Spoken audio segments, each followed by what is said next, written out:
جب فجر کا وقت ہوتا ہے اور کعبے میں کچھ روشنی پھیلتی ہے اور وہ ولی جب اس کی طرف دیکھتا ہے چہرے کی طرف، جو شخص ساری رات غلاف کعبہ پکڑ کے روتا رہا ہے، تو شکل نظر آتے ہی اس ولی کی چیخیں نکل جاتی۔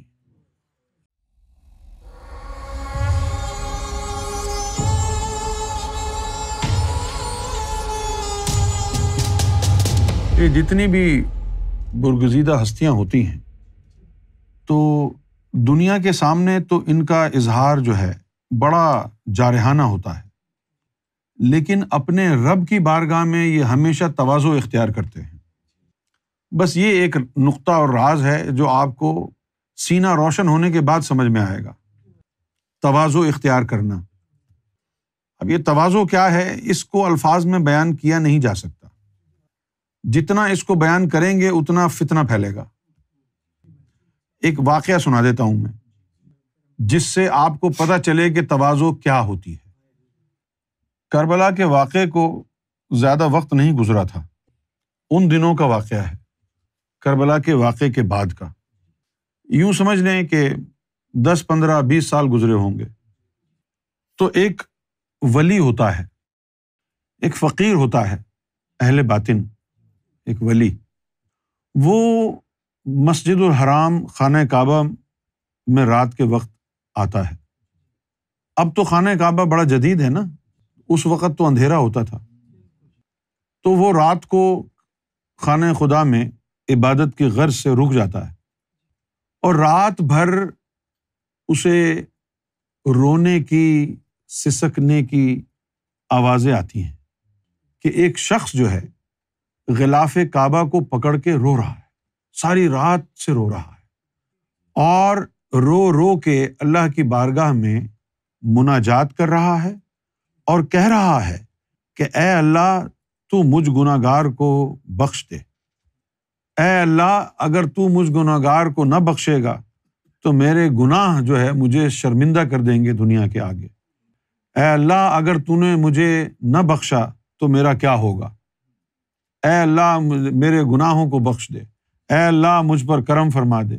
ساری رات یہی گریہ زاری جاری رہتی ہے، ساری رات یہی مناجات جاری رہتی ہے، اور اس کا اتنا رونا، اس شخص کا غلاف کعبہ پکڑ کے اتنا رونا، گڑ گڑا کے رونا، اس ولی کو متعجب بھی کرتا ہے، اور یہ ولی سوچنے پر مجبور ہو جاتا ہے کہ یار کوئی کتنا سخت گناہ گار آ گیا ہے جو ساری رات غلاف کعبہ پکڑ کے رو رو کے اپنے گناہوں کے لیے معافی مانگ رہا ہے، بڑی سخت گناہ گار ہے کوئی۔ تو اس کو ترس آ جاتا ہے۔ یاد رکھیں اندھیرا ہے، کچھ نظر نہیں آ رہا کہ کون مانگ رہا ہے، تو یہ ولی بھی اپنے ہاتھ اٹھا لیتا ہے کہ اے اللہ میں اس بندے کی سفارش کرتا ہوں کہ تو اس کے گناہ معاف کر دے۔ جب فجر کا وقت ہوتا ہے اور کعبے میں کچھ روشنی پھیلتی ہے اور وہ ولی جب اس کی طرف دیکھتا ہے چہرے کی طرف، جو شخص ساری رات غلاف کعبہ پکڑ کے روتا رہا ہے، تو شکل نظر آتے ہی اس ولی کی چیخیں نکل جاتی اور وہ اس ہستی کے قدموں میں گر جاتا ہے۔ وہ ہستی تھی امام زین العابدین کی، جو ساری رات اپنے آپ کو گناہ گار کہہ کے غلاف کعبہ پکڑ کے ساری رات مناجات کرتے رہے، گریہ زاری کرتے رہے، اور وہ ولی یہ سمجھا کہ پتہ نہیں کون اتنا سخت گناہ گار آ گیا ہے۔ صبح روشنی ہوئی تو معلوم ہوا وہ گناہ گار نہیں ہے کوئی، وہ امام زین العابدین ہے۔ تو اس ولی نے کہا کہ حضرت یہ آپ نے کیا کیا، آپ کے کون سے گناہ ہیں، آپ تو پاک ہیں، آپ یہ گریہ زاری کیوں کرتے رہے؟ تو امام زین العابدین نے کہا یہ ہماری تواضع تھی ہمارے رب کی بارگاہ میں، ورنہ امام زین العابدین ان کے تو جوتوں کی خاک اگر ہمارے اوپر پڑ جائے تو ہمارے گناہ دھل جائیں، وہ تو پاکوں کے پاک ہیں، ان جیسا پاک کون ہو سکتا ہے؟ لیکن یہ ان کی تواضع کا انداز ہے۔ اب یہ جو تواضع ہے میں اس کو سمجھتا ہوں divine romanticism. When certain individuals of this caliber are doing something similar, they're trying to romanticize God. This is a romance between a man and God. میں اس کو رومانٹسزم سمجھتا ہوں، کہ یہ رومانس کر رہے ہیں اللہ تعالیٰ کے ساتھ، یعنی ایک دوسرے کے لیے جو ہے دل لبھانا، ایک دوسرے کا ناز و ادا دکھانا، یہ تمام چیزیں ہیں، اس کو جو ہے تواضع کہتے ہیں۔ اسی طرح نبی کریم صلی اللہ علیہ وسلم کا دن میں 70 مرتبہ استغفار کہنا۔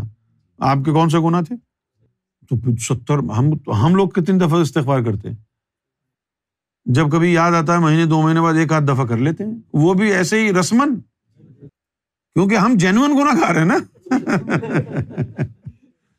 یہ جو ہستیاں ہیں اگر یہ کہیں کہ ہمارے گناہوں کو معاف کر دو تو یہ نہ سمجھ بیٹھنا کہ واقعی انہوں نے گناہ کیے ہیں۔